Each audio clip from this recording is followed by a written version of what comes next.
maraming nakakapansin na mukhang blooming at glowing lalong gumanda si Bea Alonzo. Meron na kayo nagpapatibok ng kanyang puso. At obvious, ang tinutukoy ng mga netizens ay walang iba, kundi ang CEO na negosyante at businessman billionaire na walang iba, kundi si Vincent Ko. Dahil makikita naman sa aura ni Bea Alonzo na very happy siya. At ang nakakatuwa pa, may balak na siyang pakasalan ni Vincent Ko. At ngayon ay medyo open na sila sa public. Ating alamin ang buong detalye.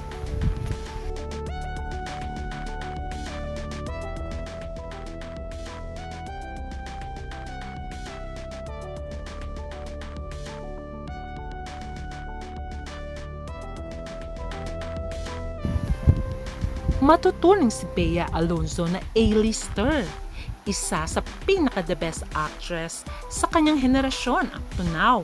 Tinatawag siyang queen ng Philippine showbiz. Lalo silang sumikat nang mag-pair sila ni John Lloyd Cruz. Marami na silang napatunayan, mapateleserye, pelikula ay blockbuster. Kaya nga tinawag silang best actor, best actress sa kanilang henerasyon. At naging Philippine King and Queen of Philippine Showbiz din sila. Kaya masasabi mo na talagang prize cut si Bea Alonzo. Although nais ng mga fans na sila ang magkatuluyan, pero sa totoong buhay ay good friends naman sila at nananatili ang kanilang pagmamahal bilang magkaibigan. Kung ating babalikan ang relasyon ni Bea Alonzo, unang naging boyfriend niya ay walang iba kundi si Miko Palangka, na inamin naman ni Miko noon na 4 years niyang niligawan si Bea until mapasagot niya nga ito. Unfortunately, ilang years lang ay naghiwalay sila ni Bea. Dumating naman si Zanjo Marudo sa buhay niya. Matagal-tagal din ang kanilang relasyon, more than 3 years. Maraming balita noon na kesyo ang reason ng kanilang breakup ay nakipag-break si Bea Alonzo dahil marami daw siyang naririnig kay Zanjo. Maraming lumalabas ng blind item na may dinadala daw babae si Zanjo tuwing pumupunta ito ng Japan at nagbabakasyon. Kaya mismong si Bea na ang nakipaghiwalay. Pero ayon nga kay Bea, maayos naman silang naghiwalay ni Zanjo at good friends pa rin naman sila. Ngayon ay masaya na si Zanjo sa piling ni Rhea Ataide at meron na nga silang isang anak. At dumating din sa buhay na walang iba kundi si Gerald Anderson. Matagal nang crush ni Gerald Anderson si Bea Alonzo at pinersyon niya talaga si Bea. Pero unfortunately, nauwi sa hiwalayan at kontrobersya ang kanilang relasyon dahil daw di umano kay Julia Barreto. Ayon sa kampo ni Bea ay niloko daw ni Gerald si Bea at ginosting. Pinagsabay sila ni Julia Barreto, hindi pa naman daw sila hiwalay. Kusa na lang naglahong parang pula si Gerald at hindi na nagpaparamdam. Nung una ay dininay ni Gerald ito. Pero lumabas din ang katotohanan na karelasyon niya na pala si Julia Barreto. Up to now ay sila pa rin ni Julia. Pero sa recent interview ni Gerald, inamin niya na siya ang dapat sisihin sa mga relasyon niyang nag-fail. Dahil nga daw sa kanyang selfish motives. At naging mature daw siya at hiningi niya ng tawad yon sa mga babaeng sinaktan niya. Pero ngayon ay masaya na si Gerald sa piling ni Julia Barreto. Samantalang si Bea ay natagpuan niya nga si Dominic Roque. Akala nga ng lahat ito na ang magiging forever ni Bea. Pero nagkaroon din ng kontrobersya ang kanila paghihiwalay ni Dominic Roque. Pero mas pinili ng dalawa na manahimik na lamang. Maraming nang hinayang dahil nag-propose na nga si Dominic. Kasal na lang ang kulang para maging forever na sila. Pero sabi nga nila, siguro not meant to be. Marami din ang naaawa kay Bea dahil nga lahat na lang ng kanyang karelasyon ay hindi nagtatagal at nauudlot. Pero ngayon, biglang nag-iba ang ihip ng hangin dahil dumating sa buhay niya walang iba kundi ang billionaire na si Vincent Ko. Ito ang tagapagmana ng Pure Gold Company na sikat na supermarket.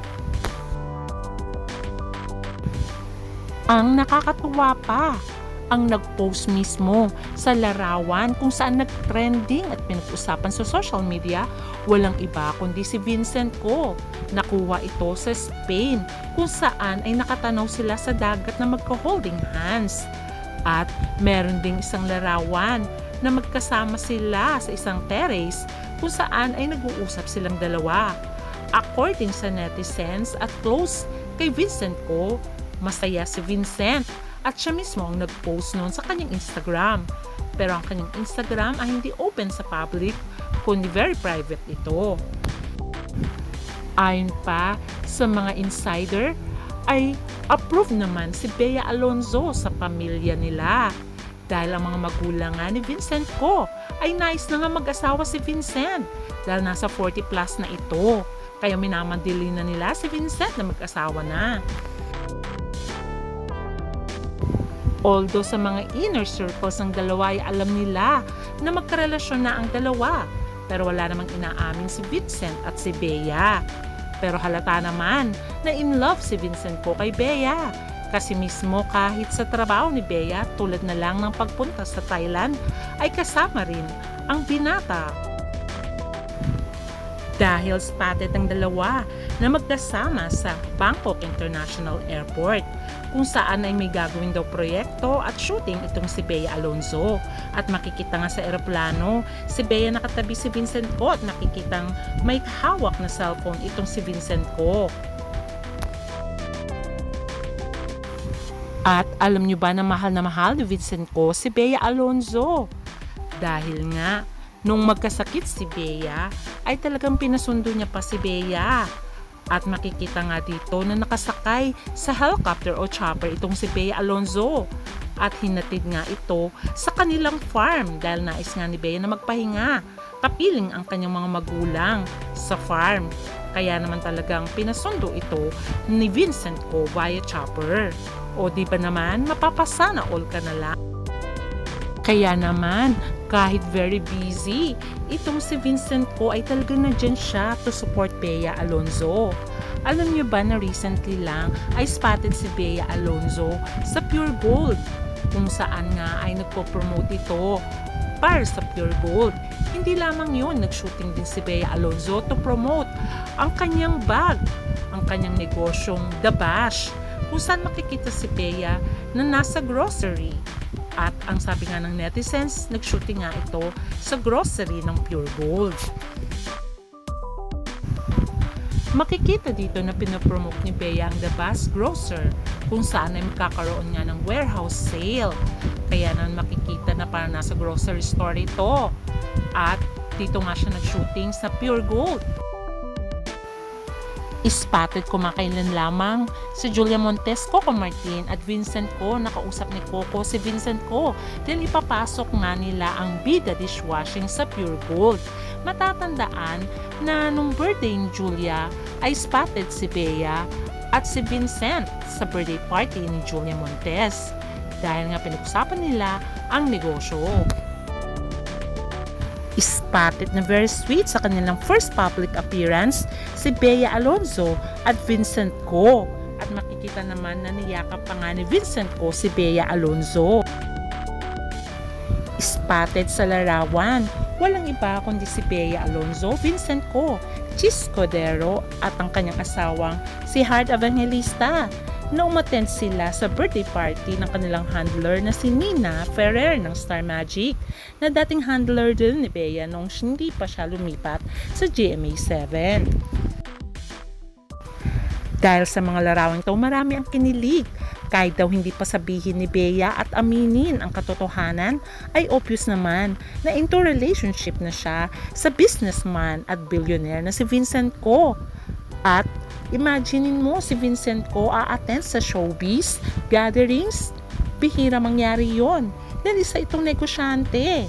At dahil girlfriend niya na nga daw itong si Bea Alonzo, in-invite sila, syempre kasama ni Bea ang kanyang rumored boyfriend. Kaya naman marami ang kinilig. Kaya nga sabi ng mga fans at ganoon din mga showbiz friends, kailan kaya ang kasalan? Dahil talagang nagpaplano na daw tong si Vincent Ko na mag-propose kay Bea Alonzo. At ito ang ating aabangan. Deserve din naman ni Bea ang lumigaya. Abangan na lang natin.